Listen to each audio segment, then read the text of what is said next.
A estrada é minha casa. Já faz mais de 20 anos que vivo rodando o Brasil de ponta a ponta. E nesse tempo aprendi uma coisa. Se você não souber respeitar a estrada, ela te engole vivo. Já vi muito caminhoneiro bom quebrar porque não soube a hora de parar. Gente nova se arrebentando em curva porque confiou demais no freio. E até uns otários que acharam que podiam dar volta em patrão e acabaram sumindo no mundo. Eu não sou desses. Nunca fui de fazer besteira. Nunca confiei em GPS. E acima de tudo, nunca dei carona para estranho. Meu nome não importa. O que importa é que eu tinha uma rota para cumprir. A carga dessa vez era madeira serrada, retirada de uma fazenda em Sinop, Mato Grosso. O destino: um depósito em Dourados, no Mato Grosso do Sul. Viagem longa, mas tranquila, pelo menos no papel. Quem roda a BR-163 sabe que o trecho é cheio de retão monótono e posto barato, então eu já tinha meu plano. Sair de tardezinha, rodar um bocado de madrugada e depois dormir um pouco num posto de confiança. O serviço foi simples. Peguei o caminhão no pátio da transportadora, conferi a carroceria e tudo estava certo. Madeira empilhada direitinho, lona bem presa, nada solto. O cheiro de serragem ainda estava fresco e isso me deu um certo alívio. Já transportei coisa pior, tipo carga de peixe que, se der problema, empesteia o caminhão por dias. Antes de sair, conferi a papelada e os documentos no painel. O rádio PX estava funcionando, celular carregado, um saquinho de pão com mortadela do lado e a garrafa térmica cheia de café preto do jeito que eu gosto. Tudo pronto. Saí do pátio às 5 da tarde, o sol ainda alto no céu. A primeira parte da viagem foi tranquila, como eu já esperava. O caminhão deslizava no asfalto novo e a estrada estava vazia, só uns carros de passeio aqui e ali. Quem anda muito sabe que, quando a estrada está assim, é quase como um convite para deixar a mente viajar. O problema é que, quando você viaja sozinho, sua cabeça não demora para começar a fazer companhia para si mesma. Foi por isso que liguei o rádio PX e chamei algum colega na frequência. Algum irmão de estrada na escuta? Silêncio. Mudei de frequência e tentei de novo. Algum trecheiro na BR-163? Aqui é Santo positivo? Nada. Estranho. Sempre tem alguém na escuta, nem que seja só para jogar conversa fora. Mas tudo bem. O céu começava a escurecer e eu sabia que em algumas horas encontraria outros motoristas nos postos ao longo da estrada. O importante era manter o ritmo. E foi exatamente isso que fiz. Naquela noite, eu ainda não sabia que esse silêncio no rádio seria o menor dos meus problemas. A noite caiu rápido. A BR é uma estrada de extremos. De dia o sol é forte e a paisagem é sempre a mesma. Soja, pasto e um ou outro vilarejo esquecido no meio do nada. Mas quando a noite chega, tudo muda. O escuro engole a estrada e, de repente, não há mais nada além do farol iluminando a pista e o ronco do motor quebrando o silêncio. Eu já estava umas 3 horas na estrada quando passei por Coxim. Fiz uma parada rápida num posto que conhecia só para esticar as pernas e pegar mais café. Nada de estranho. Alguns caminhões parados, frentistas meio sonolentos e um cachorro de rua dormindo perto da bomba de combustível. Foi ali que bati um papo rápido com outro motorista, um cara mais velho, cabelo grisalho, que estava encostado no capô de um Volvo FH. "Tá vindo de onde, irmão?" Perguntei, só para puxar conversa. "Do Pará", ele respondeu, acendendo um cigarro. "Mas essa estrada aqui sempre me dá um arrepio quando passo de noite." "Como assim?" Ele soltou a fumaça devagar, como se estivesse pensando bem antes de responder. "Sei lá, cara. Sempre sinto que tem alguém olhando quando pego esse trecho de madrugada." Aquilo ficou na minha cabeça, mas eu ri e subi de volta no caminhão. Motoristas antigos adoram contar essas histórias de assombração, então não dei muita bola. Saí do posto e segui viagem. A estrada estava cada vez mais deserta, o que era esperado. A essa hora, quem não tem pressa já parou para descansar. Quem segue rodando são os que precisam bater meta, ou que, como eu, já se acostumaram com a madrugada. Fiquei mais um tempo tentando puxar conversa no rádio PX, mas nenhuma resposta. No celular o sinal sumia e voltava, o que também era normal por ali. Foi então que ouvi o primeiro barulho, fraco, abafado, vindo da carroceria. De início não dei atenção. Madeira sempre estala e range, principalmente em caminhão pesado. Mas depois de alguns minutos ouvi de novo. Dessa vez era diferente. Parece besteira dizer isso, mas o som parecia um choro. Não era um rangido normal, nem um barulho de coisa batendo. Era baixo, constante, como se tivesse alguém chorando baixinho dentro do baú. Apertei os dedos no volante. Meus olhos estavam fixos na estrada, mas minha cabeça agora estava lá atrás, na carga. Tá cansado, pensei. Coisa da sua cabeça. Mesmo assim, abaixei o volume do rádio. O som continuava. Aumentei a velocidade, tentando me distrair. Mas agora o barulho parecia mais perto. E foi então que, no canto do retrovisor, eu vi. A lona da carroceria se mexeu, como se algo lá dentro tivesse encostado nela. Meu coração deu um salto no peito. Não podia ser o vento. A lona estava bem presa, esticada e amarrada nos ganchos. Se ela mexeu, foi porque alguma coisa empurrou por dentro. Acelerei. O choro ficou mais alto e pela primeira vez naquela viagem eu comecei a pensar que talvez aquele caminhoneiro do posto tivesse razão. Meus dedos apertavam o volante com tanta força que senti os nós dos dedos ficarem brancos. O que quer que estivesse acontecendo lá atrás não fazia sentido. Eu conhecia minha carga. Vi a madeira sendo empilhada e amarrada. Não tinha nada ali além das toras serradas. Nada que pudesse chorar. Nada que pudesse empurrar a lona por dentro. Então por que diabos aquilo tinha acontecido? Acelerei. Não por medo. Pelo menos era o que eu queria acreditar, mas porque queria sair logo daquele trecho deserto. Quanto mais perto de um posto ou uma cidade, melhor. Mas por mais que tentasse ignorar, o som continuava. O choro era fraco, abafado, mas não parava. Parecia de uma criança pequena, como se tivesse alguém lá atrás soluçando baixinho. E a pior parte, parecia cada vez mais próximo. Agora o som já não vinha apenas da carroceria. Ele estava mais perto da cabine, mais alto, mais nítido. Olhei o painel do caminhão. Estava tudo normal, nenhum alerta de problema mecânico. Mas naquele momento eu não me importava com o motor. Eu queria saber quem estava chorando. Ou melhor, o que estava chorando.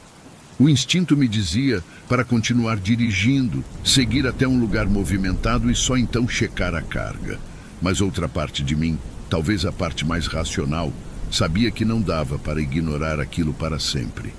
Se fosse um animal preso na carroceria, se alguém tivesse entrado sem eu perceber, se de alguma forma algo tivesse sido carregado junto com a madeira, precisei respirar fundo antes de tomar minha decisão. Eu ia parar. A luz vermelha de um posto surgiu no horizonte e foi como se um peso saísse das minhas costas. Eu não estava mais sozinho na estrada. O posto parecia pequeno, mas pelo menos havia alguns caminhões estacionados, o que já me dava um pouco mais de segurança. Pisei no freio devagar, reduzi a marcha e encostei. Assim que desliguei o motor, o choro parou. O silêncio foi tão repentino que minha pele arrepiou. Abaixei o vidro e escutei. Nada. Nenhum ruído além do zumbido distante das lâmpadas do posto e do barulho de um rádio tocando alguma música sertaneja vinda da lanchonete. Olhei pelo retrovisor. A lona da carroceria estava parada. Nem sinal de movimento. Por um momento, cheguei a me sentir um idiota. Será que eu estava tão cansado que tinha começado a ouvir coisa? Era isso? Só havia um jeito de ter certeza. Peguei a lanterna do painel, destravei a porta e desci. O ar da madrugada estava frio. O cheiro de óleo diesel e poeira enchia o ambiente. Dei a volta no caminhão e me aproximei da carroceria. A lona estava bem presa, sem nenhum rasgo ou abertura. Mesmo assim, precisei de um instante antes de tomar coragem e puxar a alavanca para abrir. Ela cedeu com um estalo seco. Iluminei o interior com a lanterna e então eu vi. As toras de madeira estavam do jeito que tinham sido carregadas, amarradas, organizadas, nada fora do lugar. Não havia nenhum animal, nenhuma pessoa escondida, nada que pudesse ter feito aquele barulho. Mas ali, bem no meio da madeira empilhada, havia algo que não deveria estar ali. Uma boneca, velha, suja, de pano, jogada entre as toras como se tivesse sido esquecida. Eu não toquei nela, mas no instante em que vi aquilo, uma coisa dentro de mim gritou para eu fechar a carroceria e sair dali o mais rápido possível. Meu primeiro instinto foi fechar a carroceria. Não sei explicar porquê, mas a visão daquela boneca jogada ali, no meio da madeira, me deu um arrepio que subiu pela coluna e travou minha respiração por um segundo. Aquilo não deveria estar ali. Tentei pensar racionalmente. Talvez alguém da madeireira tivesse deixado cair sem querer. Talvez estivesse presa em algum canto do caminhão e só agora tivesse se soltado. Mas ao mesmo tempo não fazia sentido. A boneca estava suja, velha, mas não parecia danificada como algo que tivesse passado dias sendo sacudido dentro de um caminhão carregado de madeira. E o mais estranho, ela não estava caída de qualquer jeito. Estava sentada, encostada na madeira, como se alguém tivesse colocado ela ali de propósito. Dei um passo para trás e senti o ar frio da madrugada bater no meu rosto. "Tá tudo certo aí, irmão?" A voz veio de trás de mim e quase me fez pular. Me virei rápido e vi um outro caminhoneiro parado perto da bomba de combustível. Ele era baixo, barrigudo, usava um boné desbotado e segurava um copo de café na mão. Parecia um daqueles motoristas antigos que conhecem cada buraco da estrada. "Tudo certo, sim", respondi, tentando soar natural. Ele deu um gole no café e olhou para a carroceria aberta. "Tá carregando o quê?" "Madeira. Peguei em Sinop. Tô levando para Dourados." O homem balançou a cabeça, como se já tivesse feito aquela rota antes. "E parou por quê?" Olhei para a boneca, ainda ali, sentada no meio da carga. Senti um aperto estranho no peito antes de responder. "Acho que ouvi um barulho estranho", falei, escolhendo bem as palavras. Não queria parecer um louco. O caminhoneiro franziu a testa. "Barulho de quê?" Hesitei por um segundo, depois soltei. "Choro." A reação dele foi imediata. Ele parou de beber o café e ficou me olhando, sério, como se tentasse decidir se eu estava brincando ou não. O silêncio durou um tempo desconfortável. Então, ele abaixou a voz e disse: "Fecha essa carroceria e segue viagem." A maneira como ele falou aquilo me fez gelar por dentro. "Como assim? Você já ouviu alguma coisa desse tipo antes?" Ele olhou para os lados, como se não quisesse que ninguém mais escutasse. Depois, se aproximou um pouco e disse: "Uma vez, faz uns 10 anos, parei num posto lá perto de Campo Grande e ouvi um motorista contar uma história. Disse que pegou uma carga de madeira no Mato Grosso e no meio da estrada começou a ouvir uns barulhos. Meu peito apertou. Barulhos de choro?" O caminhoneiro assentiu. Ele achou que era coisa da cabeça dele, mas quando abriu a carroceria, encontrou uma boneca. Meu estômago revirou, exatamente como eu. "O que ele fez?" perguntei. O homem apertou o boné na cabeça e respirou fundo. Jogou a boneca fora e seguiu viagem. Mas no dia seguinte, quando parou para dormir de novo, a boneca estava de volta na carga. Um frio percorreu meu corpo inteiro. "Tá brincando comigo." Queria eu que fosse brincadeira, mas dizem que esse motorista, ele não chegou ao destino. O caminhão dele foi encontrado tombado no acostamento, perto de um trecho de mata fechada. Engoli seco. "E o motorista?" O caminhoneiro virou o café de uma vez, depois jogou o copo no chão e olhou direto para mim. "Nunca encontraram." Por um instante, eu não soube o que dizer. Olhei de novo para a boneca. A mesma sensação ruim me tomou. "Escuta", ele disse, agora mais baixo. "Sei que você não deve acreditar nessas coisas. Nem eu acreditava. Mas tô te falando, fecha essa carroceria e vai embora, agora." Eu não precisava ouvir 2 vezes. Fechei a carroceria com força, como se estivesse trancando alguma coisa lá dentro. Quando voltei para a cabine, minha mão estava tremendo um pouco. Liguei o motor, olhei pelo retrovisor uma última vez e acelerei. Deixei o posto para trás. Após seguir viagem, os primeiros raios de sol começaram a aparecer no horizonte quando finalmente entrei em Dourados. O cheiro de terra molhada invadiu a cabine, misturado ao diesel e ao café frio no porta-copos. O rádio PX continuava mudo e o celular ainda não tinha dado sinal de vida. Mas nada disso importava.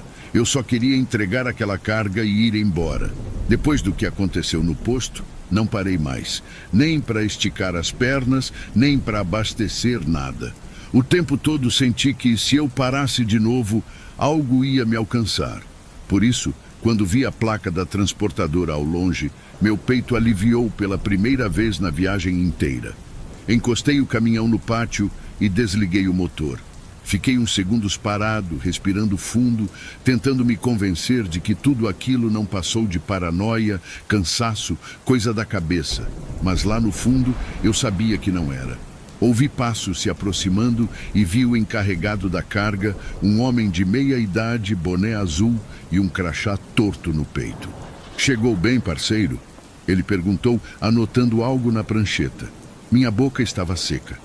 "Tranquilo", respondi, a voz meio rouca. Ele bateu na lateral da carroceria e fez sinal para os ajudantes começarem a descarregar. "Bora, rapaziada, vamos tirar essa madeira logo." Assisti os 2 funcionários subirem na carroceria e soltarem as amarras. Fiquei ali, imóvel, esperando que comentassem alguma coisa. A boneca estaria lá? Se estivesse, o que eu ia dizer? Mas os minutos passaram e ninguém disse nada. Nenhuma reação estranha, nenhuma expressão de espanto. Apenas um trabalho normal. Eles foram retirando as toras de madeira com calma, enquanto o encarregado rabiscava a prancheta. "Tá certinho", ele disse. "Pode assinar aqui." Peguei a caneta e assinei o papel, sem tirar os olhos da carroceria. A carga estava toda lá, cada tora no lugar, nenhum espaço vazio, nenhuma boneca. Minha mão ainda tremia um pouco quando devolvi a prancheta. "Tudo certo?" o encarregado perguntou. Demorei um segundo para responder. "Tudo certo." Ele sorriu e bateu no meu ombro. "Boa viagem de volta." Assenti, subi na cabine e liguei o motor. Mas antes de sair, olhei uma última vez pelo retrovisor. Os ajudantes estavam varrendo a carroceria vazia, se preparando para a próxima carga. E por um breve instante, juro por Deus que vi uma sombra sentada no meio da carroceria, pequena, encolhida, como uma criança. Fechei os olhos, respirei fundo e, quando abri de novo, não havia nada. Não esperei mais. Subi no caminhão, engatei a marcha e saí dali. A estrada de volta me esperava. Mas uma coisa era certa: nunca mais eu pegaria carga naquele trecho.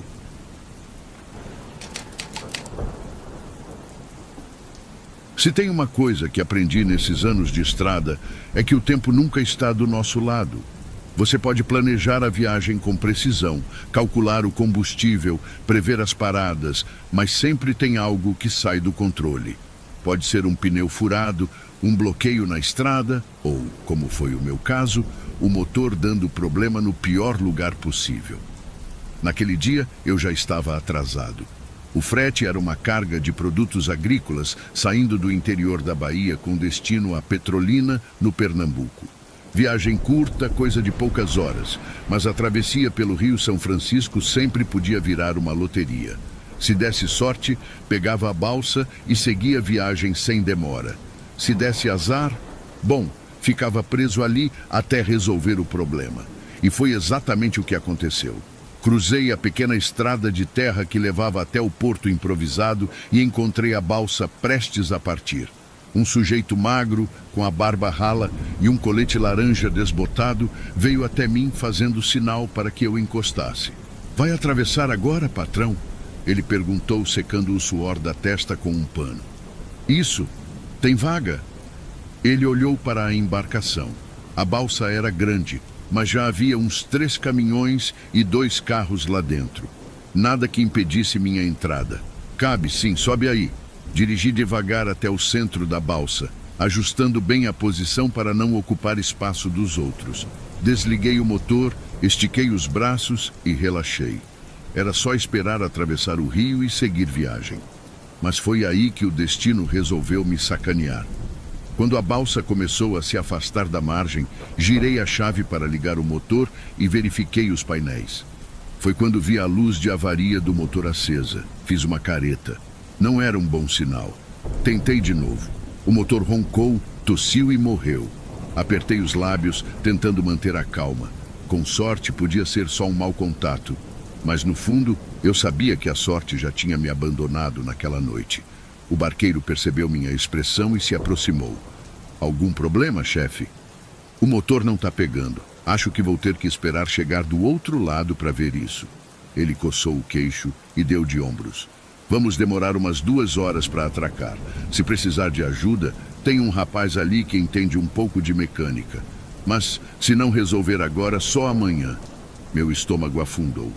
Como assim? Só amanhã?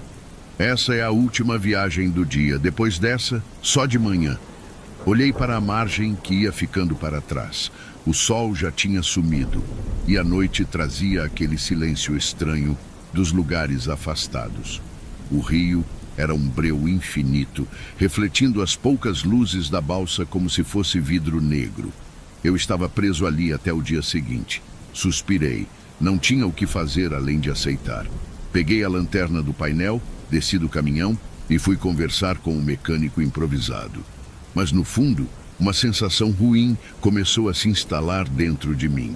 Naquele momento, eu ainda não sabia. A pior coisa daquela noite não seria ficar parado. Seria descobrir que algo mais estava ali, escondido na escuridão do rio. A escuridão sobre o rio era diferente da escuridão da estrada. Na estrada, mesmo em trechos isolados, sempre há algum ponto de luz no horizonte. Um farol distante, um poste esquecido, um reflexo no retrovisor. Mas ali, no meio da água, era um apagão absoluto. O céu sem lua deixava tudo ainda mais pesado. Só o barulho do motor da balsa e o som da água se movendo ao redor nos lembravam que o mundo ainda existia. O mecânico improvisado que o barqueiro mencionou era um rapaz jovem, de no máximo 20 e poucos anos. Magro, pele queimada de sol, camisa de time. Ele se apresentou como João e tentou me ajudar a dar partida no caminhão. Se for só bateria, a gente tenta um tranco de manhã, ele disse, enquanto eu testava a ignição sem sucesso. Se fosse bateria, nem a luz do painel acendia. Retruquei já irritado. Ele soltou um assobio baixo e coçou a cabeça. Então é pior, né? Não respondi. Eu já sabia que não ia resolver aquilo ali. O jeito era esperar.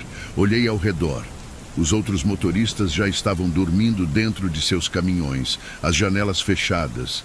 O barqueiro e os tripulantes tinham se recolhido para um pequeno cômodo na frente da embarcação. Eu, sem sono e sem paciência, decidi sair da cabine e esticar as pernas. A balsa tremia levemente sob meus pés. O barulho da água era quase hipnótico. Andei até a beirada e encostei na grade de metal, olhando para o escuro infinito do rio. Aquela imensidão preta me fez sentir pequeno. Havia alguma coisa estranha naquele silêncio, algo opressor, como se o rio estivesse esperando. Balancei a cabeça, afastando o pensamento. Peguei um cigarro, acendi e fiquei ali, soprando a fumaça devagar. O cheiro do tabaco misturava-se ao cheiro da água, criando um aroma familiar, mas desconfortável. Eu estava ali há poucos minutos quando ouvi a primeira coisa estranha da noite. Um som leve de algo tocando a água. Olhei para os lados, nada. Talvez um peixe, pensei. O São Francisco era cheio deles. Mas por algum motivo, o barulho me incomodou. Joguei o cigarro na água e resolvi voltar para a cabine. Tentar dormir e deixar a noite passar. Mas antes de dar as costas para o rio, ouvi o barulho na água de novo. E então uma voz. Baixa, fraca, lá do meio da escuridão. Parei na hora. Meu sangue gelou. A voz me chamava. Meu primeiro instinto foi olhar para os lados, tentando ver se alguém mais tinha escutado aquilo. Nada. Os outros motoristas continuavam trancados em suas cabines. O barqueiro e os tripulantes estavam na parte da frente da balsa, provavelmente dormindo. Eu era o único acordado, então... Quem tinha falado? Fiquei parado, ainda de costas para o rio. Meu corpo estava tenso e a única coisa que eu escutava agora era o barulho suave da água batendo na embarcação. Comecei a pensar que tinha imaginado aquilo. Cansaço, tensão do dia, coisa da minha cabeça. Mas então a voz veio de novo, dessa vez mais perto. Meu coração disparou. Definitivamente alguém estava me chamando. Engoli seco e virei devagar, olhando para a água. O breu do rio parecia mais denso agora. Era como olhar para um buraco sem fundo. A única luz vinha dos refletores da balsa, criando um círculo amarelado ao redor da embarcação. Mas, além daquilo, só havia escuridão. Me aproximei um pouco da borda tentando enxergar algo. Nada, nenhum barco, nenhuma lanterna piscando, nenhuma silhueta, mas havia uma sensação, uma presença. Então veio o som de novo, o mesmo barulho de algo tocando a água. Senti um calafrio subir pela minha nuca. Eu não queria olhar para baixo. Cada parte do meu corpo me dizia para voltar para o caminhão, fechar a porta e esquecer aquilo. Mas minha mente gritava outra coisa. Se eu não olhar, nunca vou saber o que está lá. Me inclinei um pouco sobre a grade e direcionei a lanterna do celular para a água. O feixe de luz cortou o escuro, iluminando apenas o reflexo da balsa no rio. Pequenas ondulações se espalhavam na superfície, balançando levemente, como se alguém tivesse jogado uma pedra. Mas não havia nada ali. Nenhum barco, nenhum peixe, apenas a água se movendo. E então algo emergiu. No meio da lanterna, a superfície do rio se rompeu e uma coisa subiu devagar. Era um rosto, pálido, molhado, com os olhos fixos em mim, e estava sorrindo.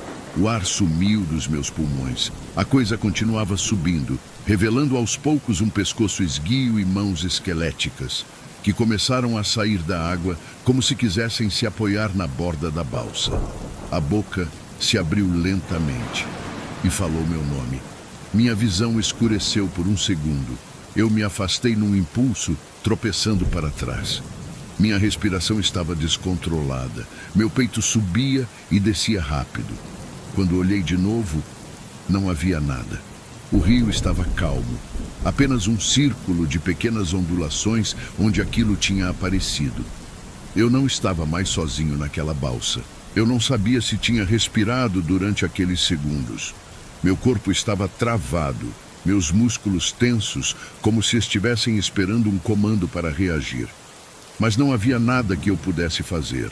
O que quer que fosse aquilo havia sumido na escuridão do rio. Mas eu ainda sentia sua presença. A água estava calma, mas meu peito dizia o contrário. Cada instinto do meu corpo gritava que eu precisava sair dali. Olhei para os lados, buscando qualquer sinal de que alguém mais tinha visto, mas o resto da tripulação continuava dormindo. Os caminhoneiros seguiam em suas cabines, indiferentes. Eu estava sozinho com aquilo. Dei 2 passos para trás e soltei um suspiro trêmulo. O vento frio que vinha do rio fez minha pele arrepiar, como se fosse um toque invisível tentando me alcançar. Não fiquei ali para ver se aquilo voltava. Me virei rápido e subi na cabine do caminhão. Tranquei a porta e fiquei sentado, encarando o painel, tentando recuperar o controle da respiração. Fiquei assim por um tempo, não sei dizer quanto. O relógio parecia ter parado. A balsa seguiu seu curso, lenta e silenciosa, cortando o escuro do rio como uma sombra perdida. Até que finalmente, depois do que pareceram horas, senti o motor vibrar diferente sob mim. O movimento da embarcação mudou e as luzes da margem começaram a aparecer.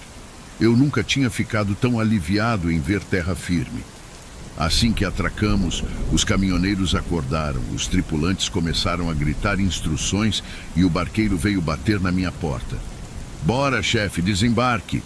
Eu girei a chave na ignição. Meu coração ainda martelava no peito, mas minha mente tinha um único pensamento. Eu precisava sair dali. O motor tossiu uma vez e pegou. Não perguntei como, não quis saber.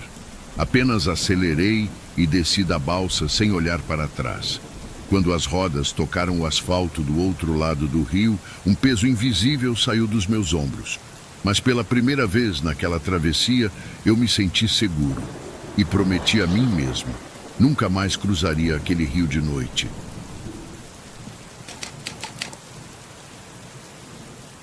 Se tem uma coisa que todo caminhoneiro aprende cedo, é que a estrada tem vida própria. Não importa se você já rodou aquele trecho 1000 vezes, sempre existe espaço para o inesperado. E eu sou o tipo de cara que não se impressiona fácil. Já vi acidente feio, já passei por estrada deserta de madrugada, já dirigi no meio de tempestade pesada sem um carro à vista. Mas nada me preparou para o que aconteceu naquela noite na BR-222. Eu estava levando uma carga de fertilizante de São Luís até a Ceilândia, no Maranhão. Era um trecho que eu conhecia bem. Estrada longa, monótona, cortando mato fechado e vilarejos pequenos. O tempo estava quente e seco, o céu sem nuvens, o tipo de noite que qualquer caminhoneiro gosta, porque significa pista boa e visibilidade limpa. Meu plano era rodar até um posto de confiança um pouco depois de Santa Luzia e descansar lá. Mas, por volta das 3 da manhã, alguma coisa começou a mudar no ar. Primeiro, senti um cheiro diferente. Não sabia explicar o quê, mas era algo metálico, como ferrugem molhada. Depois, o vento parou, do nada. Um segundo antes, o ar quente da estrada ainda entrava pela janela. No seguinte, parecia que o mundo tinha segurado a respiração. Eu deveria ter prestado mais atenção nisso, mas na hora só continuei dirigindo, achando que era coisa da minha cabeça. Foi então que ouvi o primeiro pingo no para-brisa, uma gota vermelha, depois outra e outra. Em segundos, o vidro estava coberto de manchas vermelhas escorrendo lentamente como tinta grossa. Eu estava dirigindo sob uma chuva que parecia sangue. Por um instante, não consegui reagir. Minha mente tentava encontrar uma explicação lógica para o que eu estava vendo. Era ferrugem? Poeira misturada com água? Alguém despejou tinta de um avião? Mas de onde isso estava vindo? A chuva aumentou. Os pingos batiam no para-brisa e deslizavam lentamente, deixando rastros vermelhos espessos. O limpador do vidro ligou automaticamente, espalhando ainda mais o líquido. Meu coração começou a acelerar. Respirei fundo, tentando não entrar em pânico. Era só sujeira na água. Alguma coisa no céu, poluição, sei lá.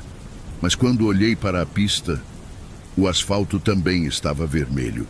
Era como se alguém tivesse despejado sangue por quilômetros e quilômetros à minha frente. Minha boca ficou seca, meus dedos apertaram o volante. O pior de tudo, não havia sinal de chuva antes, nem nuvens carregadas. O céu estava limpo minutos atrás.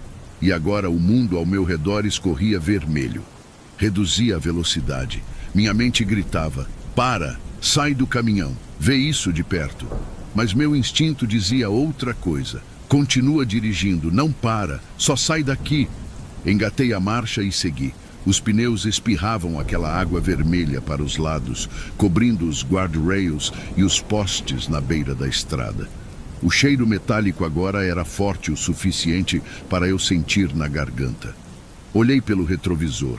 A estrada que eu já tinha passado parecia se fechar atrás de mim, como se o vermelho estivesse se espalhando sozinho. Me obriguei a continuar. Naquela altura, não queria mais saber o que era aquilo.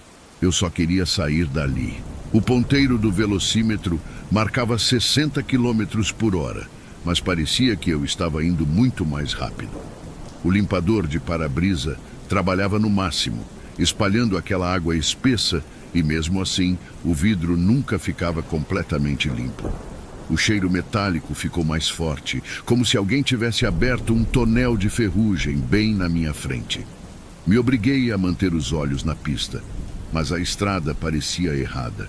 Não era só a cor vermelha, era o brilho molhado no asfalto, a forma como a água escorria devagar, como se estivesse densa demais. O rádio estava ligado, mas ninguém falava.